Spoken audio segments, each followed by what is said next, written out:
আলহামদুলিল্লাহি রাব্বিল আলামিন ওয়াসসালাতু ওয়াসসালামু আলা সাইয়্যিদিল আশরাফিল আমবিয়া ওয়াল মুরসালিন ওয়া আলা আলিহি ওয়া আসহাবিহি আজমাইন।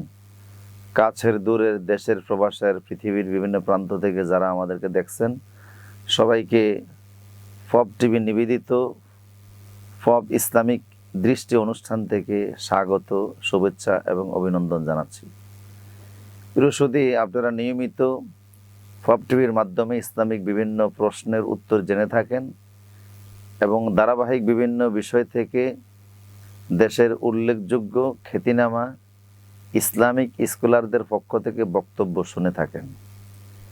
সেই ধারাবাহিকতায় আজকে আমরা যে বিষয়টি আপনাদের সামনে উপস্থাপন করতে চাচ্ছি সেটা হচ্ছে রাগ নিয়ন্ত্রণ এবং রাগকে নিয়ন্ত্রণের ক্ষেত্রে ইসলামিক আচরণ। এই বিষয়টিকে সামনে রেখে আপনাদের সামনে আজকে কথা উপস্থাপন করতেছি বিমাশিয়াতিল্লাহ বিইজনিল্লাহ। আমাদের জেনে রাখা খুব ভালো যে আমাদের যে মানব আত্মা আছে, নফসে আম্মারা, নফসে মুতমাইন্না, নফসে লাওয়ামা, আমাদের এই আত্মাগুলি সুরিফু এবং কুরিফু দ্বারা পরিচালিত। যতগুলি কুরিফু মানব আত্মাকে পরিচালনা করে তার ভিতরে অন্যতম হচ্ছে রাগ। এটা রাগ মানুষকে অনেক সময় পশুত্বের পর্যায়ে নিয়ে যায়। পশুর যে আচরণগুলি হয় রাগের সময় মানুষ এই আচরণ অনেক সময় করে থাকে। চেহারার পরিবর্তন আসে, চেহারার রঙের পরিবর্তন আসে, শিরা উপশিরাগুলি ফুলে যায় এবং কখনো কখনো মানুষ প্রচণ্ড রাগের কারণে মানসিকভাবে এতটা বিবস্ত্র হয়ে যায়, মানসিকভাবে সে এতটা বারুদের মতো জ্বলে ওঠে যে কখনো তার আমলের বাগানটাকেই নষ্ট করে দেয়। তার ইমান আমলের উপরে প্রচণ্ড আঘাত আনে রাগ, আখলাকের উপরে প্রচণ্ড আঘাত আনে। এই জন্য এটাকে নিয়ন্ত্রণ করার দরকার।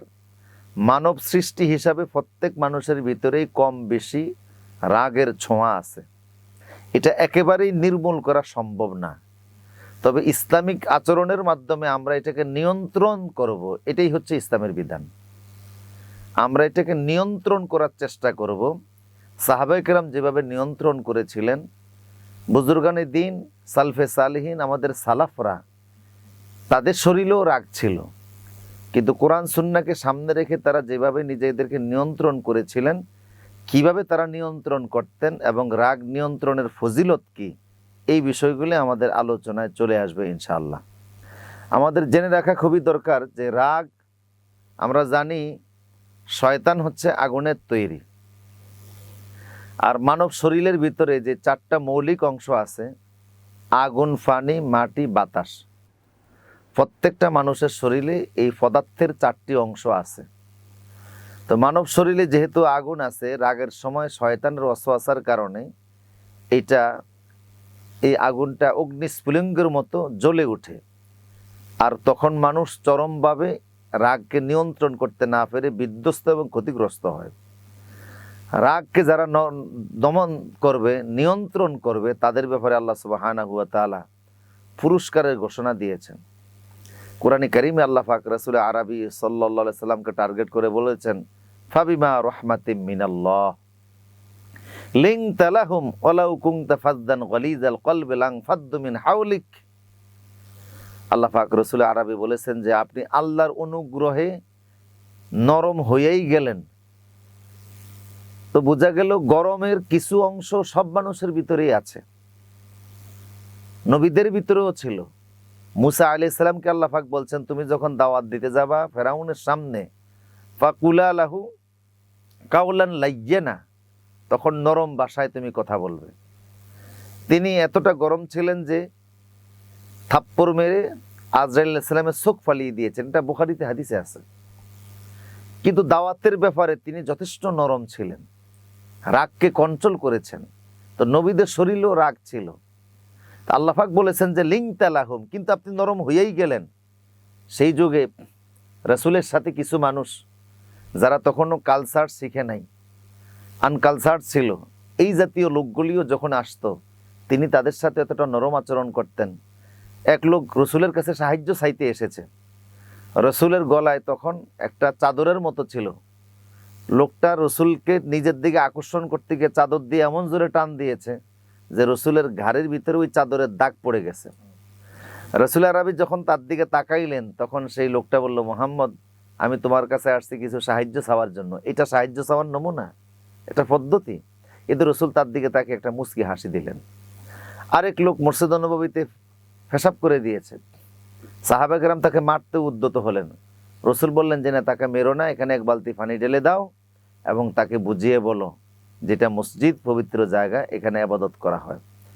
তো রসুল নরম হয়ে গেলেন, রাগকে তিনি কন্ট্রোল করলেন। আল্লাহ পাক বলছেন, যদি আপনি প্রচন্ড রাগের পরিচয় দিতেন তো এই সাহাবিগুলি আপনার কাছ থেকে ছিটকে পড়ে যেত। তার মানে রাগ, মানুষ যারা রাগ বেশি, প্রচন্ড রাগী যারা, তারা দেখা যায় তাদের সাথে সামাজিক বন্ধুত্ব কম গড়ে ওঠে, তাদের কাছে মানুষ আসতে চায় না। রাগী নেতা কর্মী পায় না, রাগী ফির মুরিদ পায় না, রাগী দোকানদার কাস্টমার পায় না। কারণ রাগ মানুষকে দূরে সরিয়ে দেয়, রাগের কারণে অনেক সময় ভাষা খারাপ হয়ে যায়। সুতরাং যারা নরম দিলের মানুষ, তারা শুধু রাগ নিয়ন্ত্রণের কারণে তাদের উপকার হয় না, তারা আল্লাহর প্রিয় বান্দা হয়ে যায়। কোরআনে কারিমে আল্লাহ পাক বলছেন সূরা আলে ইমরানে যে আল্লাযীনা ইউনফিকুনা ফি সাররাই ওয়াদ দাররাই ওয়াল কাযিমিনাল গায়জ ওয়াল আফিনা আনিন নাস আল্লাহু ইউহিব্বুল মুহসিনিন। যারা নাকি সচ্ছলতায় অসচ্ছলতায় দান সাদাকা করে, ওয়াল কাযিমিনাল গায়জ, এবং রাগকে নিয়ন্ত্রণ করে, ওয়াল আফিনা আনিন নাস, মানুষকে ক্ষমা করে, আল্লাহু ইউহিব্বুল মুহসিনিন, আল্লাহ এদেরকে পছন্দ করেন, ভালোবাসেন।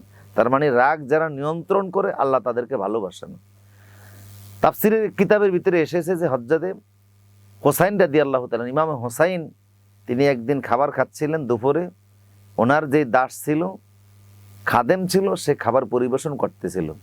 হোসাইন একবার পানি চাইলেন, ওই লোক লোহার বর্তনে করে পানি নিয়ে এসেছে। দ্রুত আসার কারণে আচমকা লোহার বর্তনটা ওনার হাতে দিয়ে গিয়া হযরত ইমাম হোসাইনের দাঁতের মধ্যে গিয়া লোহার বর্তন যেটার ভিতরে পানি ছিল বাড়ি লাগছে। ওই লোহার বর্তনের আঘাতে ইমাম হোসাইনের সামনের দুটি দাঁত পড়ে গেছে। দাস তখন বুঝলো, গোলাম তখন বুঝতে পারলো যে আমি তো অপরাধ করছি, বড় অন্যায় করছি, ইমামে হোসাইনের দাঁত ভেঙে ফেলেছি, আমার আজকে রক্ষা নাই। কিন্তু সে বিচক্ষণ ছিল, তাৎক্ষণিক সে কোরআনে কারিমে সূরা আলে ইমরানের এই আয়াতটা 134 নম্বর আয়াতটা সে তেলাওয়াত করা শুরু করলো যে আল্লাযীনা ইউনফিকুনা ফিস সাররাই ওয়াদ দাররা ওয়াল কাযিমিনাল গায়জ, যারা সচ্ছলতা অসচ্ছলতায় সাদাকা করে এবং রাগকে নিয়ন্ত্রণ করে। সাহাবায়ে কেরাম কোরআনে কারিমের আয়াত শুনলে তাৎক্ষণিক যেটার আমল তারা এভাবে করতেন, ইমামে হোসাইন তেলাওয়াত শোনার সাথে সাথে তার রাগ একেবারে পানি হয়ে গেল, চেহারা পরিবর্তন হয়ে গেল, ওনার যে রাগ ছিল শরীরের ভিতরে এটা একেবারেই দমিত হয়ে গেল, একেবারেই নিভে গেল।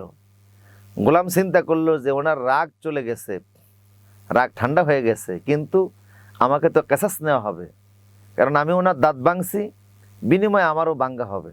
রাগ নাই ঠিক আছে, কিন্তু আমার অপরাধের তো শাস্তি হবে। তখন গোলাম তেলাওয়াত করলো ওয়াল আফিনা আনিন নাস, যারা মানুষকে ক্ষমা করে। গোলাম চিন্তা করলো আমি যদি ক্ষমা পাই তাহলে তো আর কেসাস নেওয়া হবে না, আমার পাল্টা দাঁত ভাঙ্গা হবে না। কোরআনে কারিমের আয়াতের তেলাওয়াত শুনে ইমাম হোসাইন তাৎক্ষণিক বললেন, যাও, আমি তোমারে মাফ করে দিলাম। গোলাম তখন বলে, আলহামদুলিল্লাহ, ক্ষমাও পেয়েছি, কেসাস থেকেও মুক্তি পাইছি, তো এখন আল্লাহ সুবহানাহু ওয়া তাআলা আমাকে রক্ষা করেছেন। সে আল্লাহর শুকরিয়া আদায় করলো এবং সে তেলাওয়াত করলো আল্লাহু ইউহিব্বুল মুহসিনিন, আপনি যেই কাজটা করেছেন এটা মুহসিনিনদের কাজ, আল্লাহ আপনাকে অবশ্যই ভালোবাসবেন। তো যাই হোক, এটা হচ্ছে ক্রোধ থেকে মুক্তির একটা নমুনা আমাদের সামনে পেশ করা হলো, যে সাহাবায়ে কেরাম প্রচণ্ড রাগের সময় নিজেদেরকে কিভাবে নিয়ন্ত্রণ করতেন। এই জন্য এক হাদিসের মধ্যে এসেছে, রাসূল আরবি সাল্লাল্লাহু আলাইহি ওয়াসাল্লাম বলেছেন যে ক্রোধ, রাগ, এটা যদি কেউ দমন করতে পারে সে আল্লাহর আযাব থেকেও মুক্তি পায়। রাসূল বলেন, মা মিন জুরআতিন আ'যামা আজরান ইনদাল্লাহ মিন জুরআতিন গাইজিন কাদামাহা আবদান ইবতাগা ওয়াজহিল্লাহ। কেউ যদি আল্লাহর সন্তুষ্টির উদ্দেশ্যে, কোনো বান্দা যদি তার রাগকে নিয়ন্ত্রণ করে, আল্লাহ সুবহানাহু ওয়া তাআলা তার যে প্রতিদান দিবেন, অন্য কোনো ইবাদতে এত বড় প্রতিদান নাই। এবং হাসরের ময়দানে রাগকে যারা দমন করেছিল, যারা রাগান্বিত ব্যক্তি ক্ষমতা থাকার পরেও সে প্রতিশোধ নেয় নাই, সে ক্ষমা করে দিয়েছে। আল্লাহ রসুল সাল্লাল্লাহু আলাইহি ওয়াসাল্লাম হাদিস শরীফের মধ্যে বলেছেন যে আল্লাহ তাকে ডেকে হাসরে একটা পুরস্কার দিবেন। কি পুরস্কার? রসুল বলেন যে মান কাদামা গাইজান ওয়া হুয়া কাদিরুন আইয়ানকিযাহু, কেউ কেউ অপরাধ করেছে, অপরাধের শাস্তি দেওয়ার মতো তার সক্ষমতা ছিল, কিন্তু সে রাগের নিয়ন্ত্রণ করেছে, নিয়ন্ত্রণ করার কারণে সে আর প্রতিশোধ নেয় নাই। দাআহুল্লাহু আলা রুউসিল খালায়েক, কিয়ামতে সমস্ত সৃষ্টিজীবের সামনে আল্লাহ এই লোকটাকে ডাক দিবেন, ডাক দিয়ে বলবেন হাত্তা ইউখায়্যিরাহু মিনাল হুরিল ঈন মা শা আল্লাহ। আল্লাহ পাক বল মা শা আ, রাসূল আরবি বলেন আল্লাহ পাক তাকে বলবেন যে আমার জান্নাতে যত হুর আছে এখান থেকে যাকে ইচ্ছা তুমি তোমার পছন্দ মতো বেছে নাও। কেন? তুমি রাগের সময় নিজেকে নিয়ন্ত্রণ করে ক্ষমতা থাকার সত্ত্বেও অপরাধীকে শাস্তি দাও নাই। তাহলে রাগ নিয়ন্ত্রণ এতটা একটা গুরুত্বপূর্ণ বিষয়। রাসূলুল্লাহ সাল্লাল্লাহু আলাইহি ওয়াসাল্লামের কাছে এক লোক এসে প্রশ্ন করেছিল যে রাসূলুল্লাহ, আমাকে আপনি কি উপদেশ দিচ্ছেন? আওসানি, আমাকে উপদেশ দেন। রাসূল বলেন তোমাকে উপদেশ দিচ্ছি লা তাকদাব, তুমি রাগ করো না। লোকটি বলে আমাকে অন্য একটা উপদেশ দেন। রাসূল বলেন লা তাকদাব, তুমি রাগ করো না। এইভাবে ফারাদ্দাদা মিরারান ক্বালা লা তাকদাব, রাসূল বারবার একই কথা উচ্চারণ করলেন, একই কথা বললেন যে তুমি কখনো রাগ করো না, তুমি কখনো রাগ করো না। এই কথা আল্লাহ রাসূল সাল্লাল্লাহু আলাইহি ওয়াসাল্লাম তাকে জানিয়ে দিলেন। এই জন্য পূর্বে দেখা গেছে যে ফিকহের কিতাবেও লেখা আছে, কেউ যদি বিচারকের আসনে বসে, কেউ যদি সামাজিক কোনো বিচার অনুষ্ঠানে বসে অথবা আদালতের চেম্বারে বসে বিচারক হিসাবে, সেই জন্য লা ইয়াকদিয়ান্না হুকমা বাইনাল ইসনাইন ওয়া হুয়া গাদবান, রাগান্বিত অবস্থায় সেই জন্য মানুষের মাঝে বিচার ফয়সালা না করে, কখনোই যেন সে বিচার ফয়সালা না করে। কারণ রাগান্বিত অবস্থায় কেউ যদি বিচার ফয়সালা করে তার বিচারটা সঠিক হওয়ার কথা না, সঠিক সে রায় দিতে পারবে না, সেখানে ত্রুটি হওয়ার সমূহ সম্ভাবনা রয়েছে। এক হাদিসে রাসূল বলছেন যে লাইসা শাদীদু বিসুরআতি ইন্নামা শাদীদুল্লাযী ইনদাল গাদাবে। লোকেরা মনে করে যে বীর পাহলওয়ান ওই ব্যক্তি যে কুস্তির মাধ্যমে ময়দানে কাউকে হারিয়ে দিল, খুব সাহসিকতার সে পরিচয় দিল, শক্তির পরিচয় দিল। আল্লাহ রাসূল বলেন যে না, সে প্রকৃত বীর নয়, বরং প্রচণ্ড রাগের সময় যে নিজেকে নিয়ন্ত্রণ করতে পারে সেই হলো সবচেয়ে খাঁটি বীর, সেই হলো সবচেয়ে বড় সাহসী। এখন আমাদের কাছে একটা প্রশ্ন, যে রাগ তো স্বাভাবিকভাবে আমাদের শরীরে আসে, বা বিভিন্ন সময় আচার আচরণের কারণে, সামাজিক হোক পারিবারিক হোক, এই সমস্ত কারণে আমরা অনেক সময় রাগান্বিত হয়ে যাই এবং রাগের একটা প্রভাব পরিবার এবং সমাজে পড়ে। আমরা এ থেকে বের হওয়ার রাস্তা কি? রাসূল আরবি সাল্লাল্লাহু আলাইহি ওয়াসাল্লাম এই ব্যাপারে আমাদেরকে বাণী শিখিয়েছেন। আল্লাহ রাসূল সাল্লাল্লাহু আলাইহি ওয়াসাল্লাম দেখলেন যে দুই ব্যক্তি ঝগড়া করতেছে, রাসূল সেখানে বসেছিলেন। তখন রাসূল বললেন, দেখলেন যে একজন প্রচণ্ড রাগে তার চেহারা লাল হয়ে গিয়েছে এবং তার শারীরিক পরিবর্তন হয়ে গিয়েছে। রাসূল তখন বললেন যে আমি এমন একটি কালেমা জানি, এই লোকটি যদি সেই কালেমাটা তেলাওয়াত করত, নিশ্চিত তার শরীর থেকে এই রাগটা চলে যেত, সে স্বাভাবিক হয়ে যেত। তখন সাহাবায়ে কেরাম জিজ্ঞেস করলেন, হে রাসূল সেই বিষয়টা কি? রাসূল বললেন, সে যদি পড়তে আউযু বিল্লাহি মিনাশ শাইতানির রাজিম, এইটা পড়ার সাথে সাথে সে তার রাগটা দমে যেত। কারণ মানুষের শরীরের ভিতরে রাগের এই অসওয়াসাটা দেওয়ার পিছনে সবচেয়ে বেশি ভূমিকা পালন করে শয়তান, আর সে যদি তেলাওয়াত করত তাহলে শয়তান দূরীভূত হয়ে যেত এবং তার রাগটা নিয়ন্ত্রিত হয়ে যেত। এছাড়াও যদি শুধুমাত্র আউযু বিল্লাহি মিনাশ শাইতানির রাজিম পাঠ করেও যদি কারোর ভিতর থেকে রাগটা চলে না যায়, তো অন্য হাদিসে রাসূল সাল্লাল্লাহু আলাইহি ওয়াসাল্লাম বলেছেন যে সেজন্য তার শারীরিক আকৃতির পরিবর্তন করে। সেটা কিভাবে? যে ইজা গাদাবা আহাদুকুম ওয়া হুয়া কাইমুন ফালিয়াজলিস, কেউ যদি দাঁড়ান্বিত অবস্থায় তার রাগ আসে তাহলে সে যেন বসে পড়ে, আর যদি বসা অবস্থায় তার রাগ হয় ফাইজা যাহাবা আনহুল গাদাব, যদি তার বসা অবস্থায় দাঁড়াইয়েছিল, রাগ ছিল, বসে গেছে, তো রাগটা চলে গেছে, বাস এনাফ। কিন্তু তারপরেও যদি তার রাগটা না যায় তাহলে ফালিয়াদতাজি, আল্লাহ রাসূল বলেন সেজন্য শুয়ে পড়ে, শুয়ে পড়লেও তার রাগটা চলে যাবে। অর্থাৎ শারীরিক অবস্থার যদি পরিবর্তন করে, দাঁড়ানো অবস্থায় রাগ এসেছে, বসে গেছে, বসা অবস্থায় রাগ কাজ করেছে, সে শুয়ে গেছে, যদি এইভাবেও সে শারীরিক অবস্থার পরিবর্তন করে তাহলে তার রাগটা চলে যাবে। এরপরও যদি দেখা না যায় তাহলে সে উজু করতে পারে, কিছু পানি তার শরীরে লাগাতে পারে, কারণ রাগটার পিছনে প্রচণ্ড কাজ করে শরীরের যেই আগুনের অংশটা আছে, পদার্থের এই অংশটা, সেক্ষেত্রে যদি সে পানি ব্যবহার করে তাহলে আগুন কিন্তু পানির সামনে এসে দুর্বল হয়ে যায়। আগুন পানির সামনে আসলে দুর্বল হয়ে যায়, পানির সামনে আসলে সে নিয়ন্ত্রিত হয়ে যায়। আগুনকে একমাত্র দমন করতে পারে পানি। এই জন্য পানির টাচে যদি সে চলে যায় উজু করে অথবা কিছু পানি যদি শরীরে ছিটিয়ে দেয়, হতে পারে এটাও তার জন্য কাজ করবে, দ্রুত তার রাগটা চলে যাবে। তাহলে আমরা রাগ নিয়ন্ত্রণ এবং এক্ষেত্রে ইসলামিক আচরণের যে প্রশ্নটা আমাদের সামনে এসেছে, ফব টিভি যেটা আমাদের সামনে নিয়ে এসেছে, অত্যন্ত চমৎকার একটি গুরুত্বপূর্ণ বিষয়, যে আমরা নিজেদেরকে রাগের সময় নিয়ন্ত্রণ করব। রাগ তো অবশ্যই আসবে, তো কখনো শারীরিক পরিবর্তনের মাধ্যমে, কখনো দোয়ার মাধ্যমে, আর কোরআন এবং সুন্নাহর বিধানগুলিকে আমরা আমাদের জেহানে রাখার, ব্রেনে রাখার, স্মৃতিতে রাখার চেষ্টা করব। কারণ আল্লাহ এবং রাসূল বারবার রাগ নিয়ন্ত্রণের ব্যাপারে আমাদেরকে বলেছেন। অনেক সময় দেখা যায় একটা কথা মানুষের দেউলিয়াত্ব সৃষ্টি করে দেয়। আমরা দেখেছি বিগত ফ্যাসিবাদ স্বৈরাচার সরকার যতগুলি কথা বলেছে, তার ভিতরে এমন একটা কথা বলেছে যে পুরা দেশের গোটা জনগোষ্ঠীকে সে রাগান্বিত করেছে। সে বলেছিল যে আমি কি যারা রাজাকারের নাতিপুতিদেরকে তাহলে চাকরি দিব? তখনই সারা দেশের স্কুল, কলেজ, ইউনিভার্সিটি সর্বত্র স্টুডেন্টরা রাস্তায় দাঁড়িয়ে স্লোগান দেওয়া শুরু করলো, আমি কে, তুমি কে, রাজাকার রাজাকার, কে বলেছে, কে বলেছে, স্বৈরাচার স্বৈরাচার। রাগান্বিত অবস্থায় তিনি একটা কথা বলেছিলেন, তার এই রাগটাই ক্ষমতার চেয়ারটা নিয়ে গেল। কি এক কঠিন জিনিস! আমাদের সামনে কিছুদিন আগের এক দৃশ্য, তার এই কয়েকটা কথা পুরা দেশের জাতিকে রাগিয়ে দিল। নিজের রাগের মাথায় বললেন, জাতি রেগে গেল, আজ জাতির রাগার কারণে চেয়ারটা সরিয়ে ফেললো এবং তিনি দেশ থেকে সরে যেতে বাধ্য হলেন। এটা শুনেছিলাম একটা কথা, আমি জানি না, জার্মানির শাসক তার বারান্দায় হাঁটতেছিলেন আর বলতেছিলেন যে পৃথিবীর আবার সীমানা কিসের, এমন একটা কথা নাকি তিনি বলেছিলেন। তখনই সারা পৃথিবীতে এই কথাটা ছড়িয়ে পড়লো, ভাইরাল হয়ে গেল যে সে তো পৃথিবীর সীমানায় বিশ্বাস করে না, তার মানে সারা দুনিয়া সে দখল করতে চায়। তখন সে প্রচণ্ড ক্ষিপ্ত হয়ে তার এক লোকের সাথে, জেনারেলের সাথে বিতর্কের পর্যায়ে কথাটা বলেছিল, তাদেরকে পৃথিবী বিজয়ের ব্যাপারে উৎসাহিত করতে গিয়ে। তো যাই হোক, এই কথাটাই সারা দুনিয়াতে তার পরবর্তী পতনের জন্য এই কথাটাই যথেষ্ট ছিল।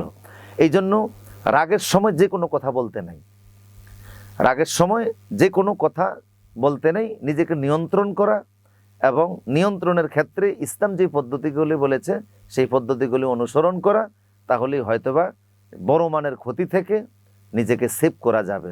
অনেক সময় দেখা যায় প্রচণ্ড রাগের মাথায় স্ত্রীকে তালাক দিয়ে ফেলে, পরে আলেম ওলামাদের কাছে ঘুরতে থাকে যে আমার ছেলে আছে, মেয়ে আছে, সংসার আছে, আমার 10-12 বছরের সাংসারিক জীবন সুখী চলতেছিলাম, কিন্তু শয়তানের দোকায় পড়ে আমি এটা করে ফেলেছি, এখন এটার জন্য আমার করণীয় কি? ফতুয়া খোঁজার জন্য বের হয়। পৃথিবীতে মানুষ যত দুর্ঘটনা ঘটায় তার অধিকাংশ কাজ করে রাগের মাথায়। সুস্থ এবং ঠান্ডা মাথায় মানুষ এই কাজগুলি খুবই কম করে থাকে। দেখা যায় প্রচণ্ড রাগের মাথায় নিজের মানুষকে হত্যা করে ফেলে, বড় মানের দুর্ঘটনা ঘটিয়ে ফেলে। এই জন্য এটা যেহেতু শয়তানের পক্ষ থেকে একটা ওয়াসওয়াসা, এ থেকে আল্লাহর কাছে আমরা পানা চাই এবং আমরা আমল করব। আল্লাহ যেন আমাদেরকে এ থেকে হেফাজত করেন, আমিন। আসসালামু আলাইকুম রহমতুল্লাহ বারাকাতুহু।